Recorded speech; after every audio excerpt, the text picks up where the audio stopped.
ओए, क्या हुआ? अरे क्या बताऊं तुझे, कैसा इंसान था वो, कैसे घूर घूर के देख रहा था। उससे बच के आने में मेरी तो जान ही निकल गई यार। कैसा कामुक था वो। हम जैसे मर्दों का उस रोड पे घूमना सेफ नहीं है बे। पूरा कैंडीमैन निकला वो।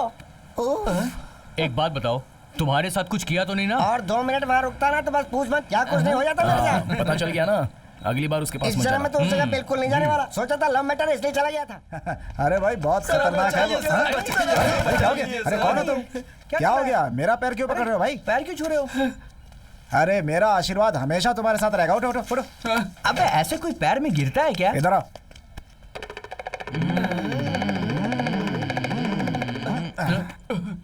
तेरी समस्या मैं समझ गया है। वैसी समस्या को मेरे भाई के अलावा इस दुनिया में कोई सॉल्व कर ही नहीं सकता। कौन है वो भाई? भाई को जानता नहीं है क्या तू? मेरा भाई हाथ उठाया तो राजकुमार। भाई का स्टाइल बोले तो सिंघम स्टाइल।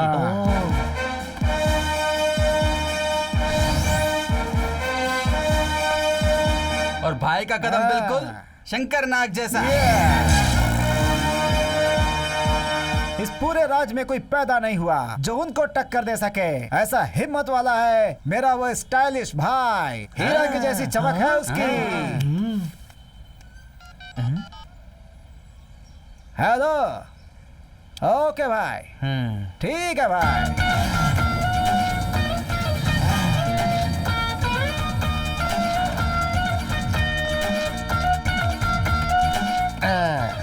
क्या चल रहा है?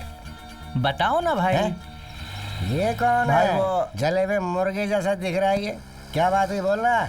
भाई ये मेरा दोस्त है और ये इसका दोस्त है। मामला ये है कि ये किसी से प्यार करता है। अगर वो नहीं मिली तो ये मर जाएगा ऐसा कह रहा है भाई। अब क्या करें, हमें कुछ समझ में नहीं आ रहा भाई।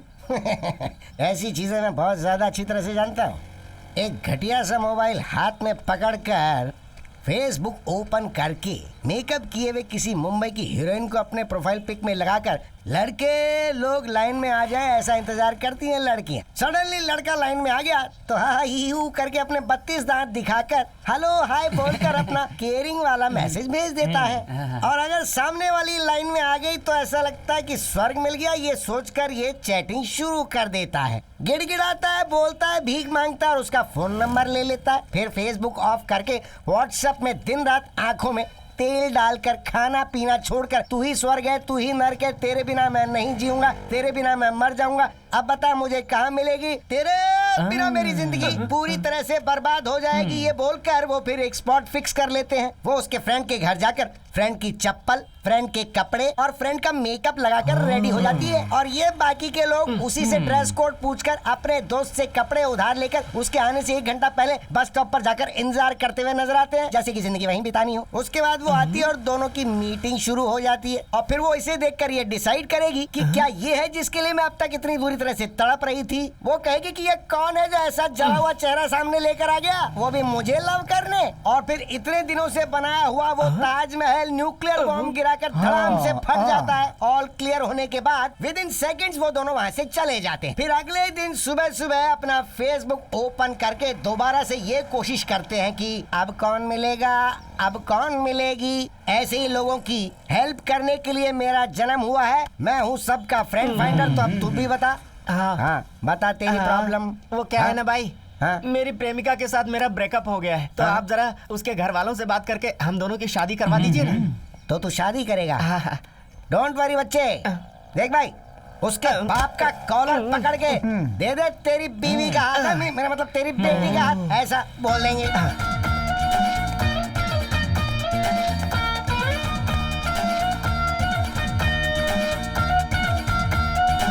भाई यही है उसका घर। यही है क्या? हाँ यही है। हे, कौन है घर में? बाहर आ जाओ। अरे बाहर आओ बे। दूल्हे की तरफ से आया हूँ मैं। कुमकुम थाली लेकर आ जाओ। यहीं पर अभी मंगनी फिक्स कर देता हूँ। क्यों, सही है ना? हाँ बिल्कुल आ जाओ सही है। बे। अबे इसकी तो अरे तू चुप रह। इतनी जल्दी तूने रिश्ता भी जोड़ लिया ससुर दामाद का? बड़ा नौटी है तू। ए बाहर आओ। क्या हंगामा मचा रखा है। हाँ। कौन हो तुम लोग? मेरे घर के पास आकर कौवे के जैसे काएं काएं करते ही जा रहे हो तुम सब। आखिर बात क्या है बताओ? हे, बोला तेरी बेटी को, बुला तेरी बेटी को। दूल्हे को साथ लेके आओ, जल्दी बुला उसे, अभी क्या अभी शादी करवानी है। क्या कहा? मेरी बेटी को बुलाओ? मेरी बेटी कब पैदा हुई पहले ये तो बताओ। है?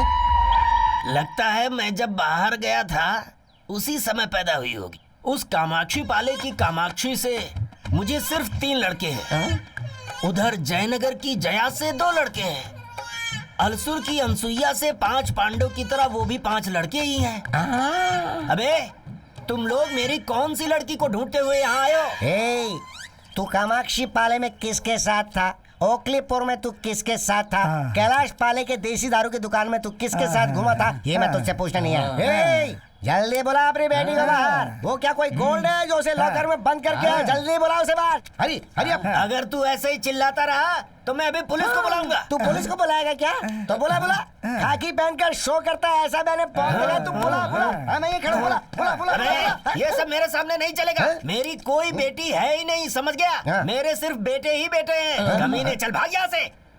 ठीक है, जाओ। पागल कहीं का।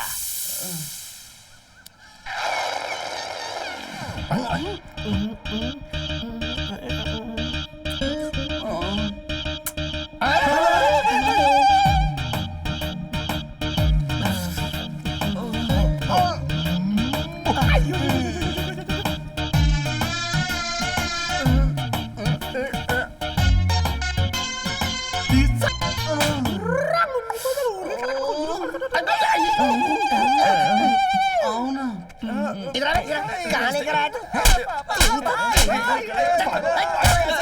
अबे तू कैसे आइटम के बारे लेके आया मुझे? अरे अरे बाप रे, अरे बाप रे। अरे भाई क्या बात हुई?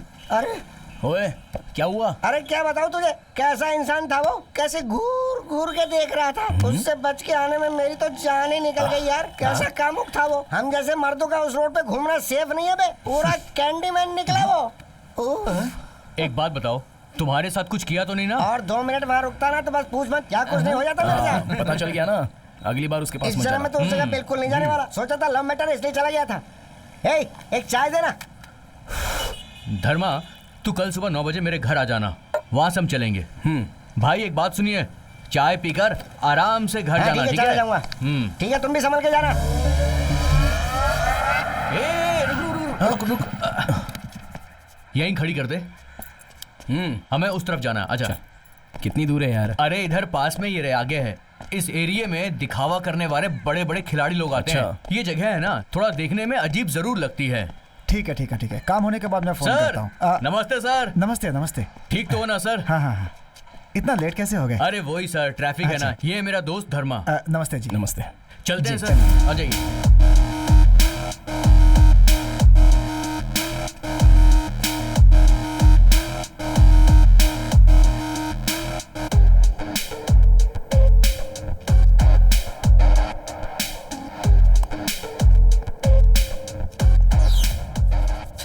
अगर ये डील फिक्स हो गई तो अपनी लाइफ सेट हो जाएगी। क्या बात कर रहा था उसके साथ तू? मेरे को समझ में नहीं आ रहा था। तूने जो अभी देखा ना, हाँ। इसे बोलते हैं हवाला का बिजनेस। हवाला? ये हवाला क्या होता है? हम बैंक में हाँ। पैसा जमा करते हैं तो उस पे टैक्स भरना पड़ता है, लेकिन यहाँ पर ऐसा नहीं होता। बिना टैक्स के चलने वाला ये इलीगल धंधा है। क्या कहा? करोड़ों रुपए इलीगली ट्रांसफर करते हैं? ये कैसे हो सकता है? तुझे डिटेल में समझाता हूँ। बड़े बड़े राजनेता और बिजनेसमैन लोग ऐसी जगहों पे बहुत सारा पैसा जमा कर कर रखते हैं। हम गवर्नमेंट को रूल के हिसाब से सेल टैक्स, इनकम टैक्स, ये सारे टैक्स भरते जाएंगे ना तो ये सारा पैसा गवर्नमेंट का हो जाएगा। हमें यहाँ पे टैक्स भरना पड़ता है, इसीलिए हम दूसरे देश में पैसा जमा करके सेफ्टी महसूस करते हैं और उस पैसे का यूज करके दूसरे देश के लोग अपना विकास करते हैं और उन पैसों पर कोई इंटरेस्ट भी नहीं लगता और ये पूरी तरह सिक्योर है। जैसे पहले के जमाने में जो ब्रिटिश लोग थे वो यहाँ का सारा पैसा लूट करना अपने देश ले जाते थे, लेकिन अब हम बेहद चालाक हो गए हैं, इसीलिए अब हम अपने ही देश के सारे पैसे लूटने के बाद दूसरे देश में रख देते हैं। वो तो ठीक है, ट्रांजैक्ट करेगा बोला था, लेकिन वो कैसे ट्रांजैक्ट करेगा ये नहीं बताया तूने। इस धंधे के अंदर सारा ट्रांजैक्शन जो है वो भरोसे पर ही चलता है। वो कैसे? वो क्या है कि इस धंधे में भरोसा ही सब कुछ है, समझ गया? हवाला चलाने वाले डीलर का दूसरे देश के हर हवाला डीलर से कांटेक्ट होता है। एक तरह का ये चेन सिस्टम है, नेटवर्क मार्केटिंग। अभी कभी जाकर तुम बस पैसा दे दो, किसी भी देश के अंदर किसी भी आदमी को तुम अपना पैसा विद इन सेकेंड भेज सकते हो और उसको पैसा मिल जाएगा। ये कैसे मुमकिन है? तू यहाँ वो वहाँ, तो फिर कांटेक्ट होगा कैसे? हमारे यहाँ का डीलर वहाँ के डीलर को कॉल करके बताएगा कि उसे इतना पैसा मिल गया है और वो उतना पैसा सामने वाले को दे देगा और उसके बाद उस देश से यहाँ पे कॉल आ जाता है। ऐसा है तो अपनी देश का नुकसान है।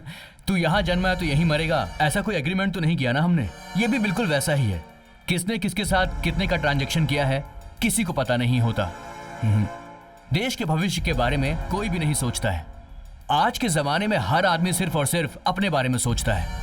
एक बार जिसने यहाँ पर पैसा लगाया, इस धंधे से वो मुनाफा ही कमाता रहता है। आज तक हम सिर्फ मेहनत करते आए हैं, पर अब हम सिर्फ भरपूर मजा करेंगे। खैर तेरे पास जानकारी तो बहुत है। ठीक है, चल चलते हैं।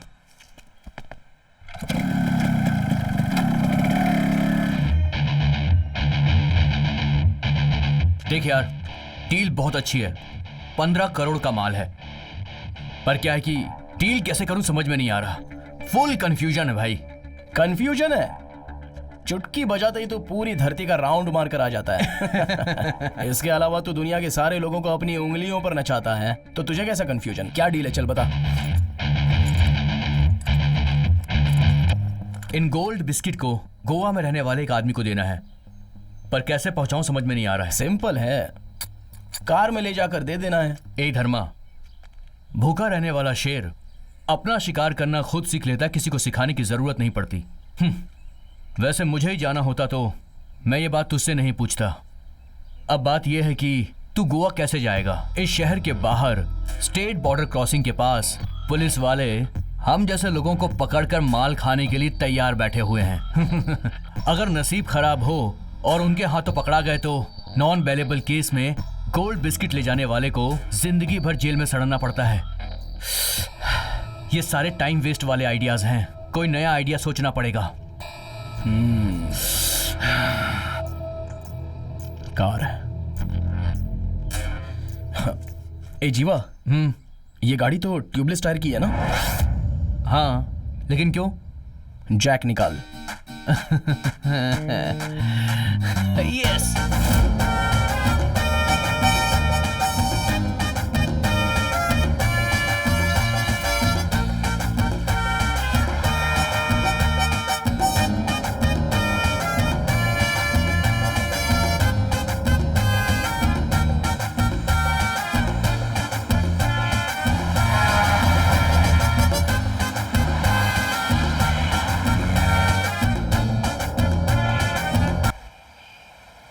अरे कहाँ है तेरा भाई? अभी तक आया क्यों नहीं? इधर ही आने को बोला यार, वो आता होगा तो वेट कर।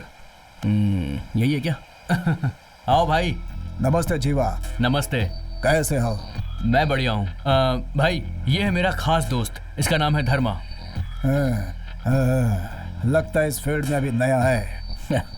शेर पहली बार शिकार करता है तो भी मांस ही खाता है, घास नहीं। शिकार के चक्कर में जाल में फंस गया तो ना तो मांस मिलेगा और ना तो हड्डियां। ये लालच एक समुद्र की तरह है, इसे कोई रोक नहीं सकता। भाई भाई भाई भाई, जन्म और मृत्यु ये दोनों ही सत्य है, इसलिए छोटी सी जिंदगी में बिंदास होकर जीना चाहिए हमें। ये सब छोड़ो ना भाई, डील करते हैं हम लोग। माल कहाँ है? कार में है। भाई